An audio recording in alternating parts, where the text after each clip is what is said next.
Were you thinking that 2 wasn't weird enough at first?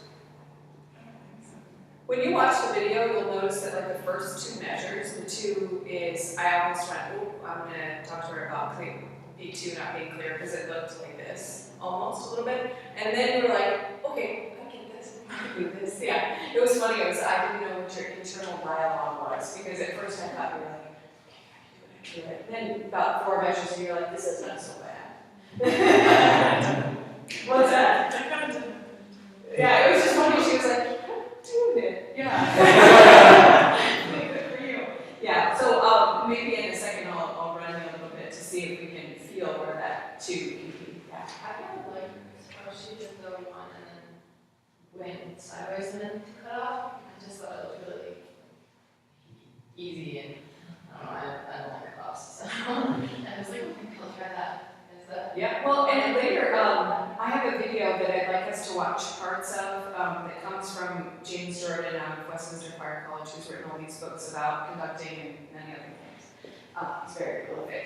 But his idea is actually 2 and 3 to actually even turn the hand over, but this sort of stagnant gesture doesn't engender the kind of breath that we want.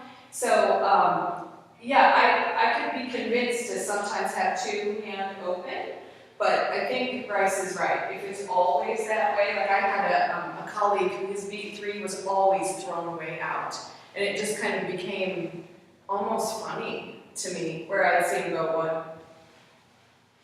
1. It was, every measure was this way, or any way that he went out to 2 was just smacked out this way. And he didn't realize that he was doing it, I'm sure. Things too.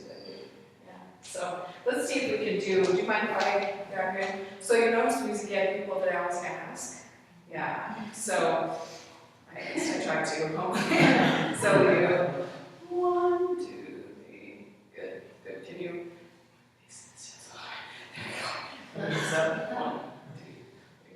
Yeah, just be totally relaxed as I do this in front of your classmates. So yeah, so 1, you are this way. Which then there's really no ending point unless you just go straight out. But if you're thinking to go here, that might help you to feel where the clarity of B2 is. In fact, you can just, if you practice together, 1, 2, yeah, this way, just like you're hitting, just like a ball is bouncing over a little bit on a table and then back up. Yeah, so you want to try a little bit? Sure. Okay, so flexible. It is, trust me, I've thrown batons before when, my teachers, I mean, not because I was angry, but because it fell on my hand and stuff like that.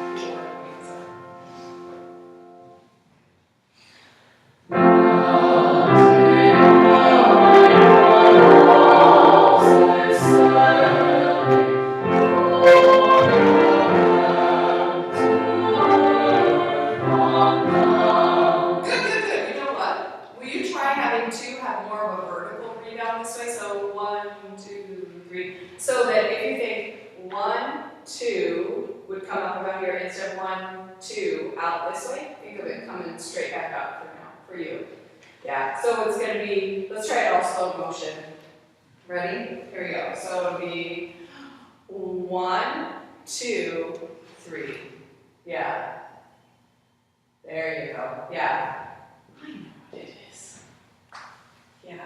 Can you think, just to get a little bit more length back here, and if you think about this motion of the arm all the way down from here and the rotation and everything that happens, it actually, you know, it starts here. There's motion in the elbow. There's actually stuff that happens within your bicep here to rotate. If you just take your hand this way, and if you can put a hand here on your bicep, do you feel how it's moving just slightly there, even though you're not thinking that this is really a bicep exercise? But then it also happens all the way back here. You can feel that there's muscles here that help you to control the shoulder movement. So that's where I think we can get you to be a little bit more relaxed in the shoulder. This is good though. I think it's harder to actually ask somebody who's too relaxed to get more sort of strength in the gesture. Watch yourself in the video though. This is very nice. Good job.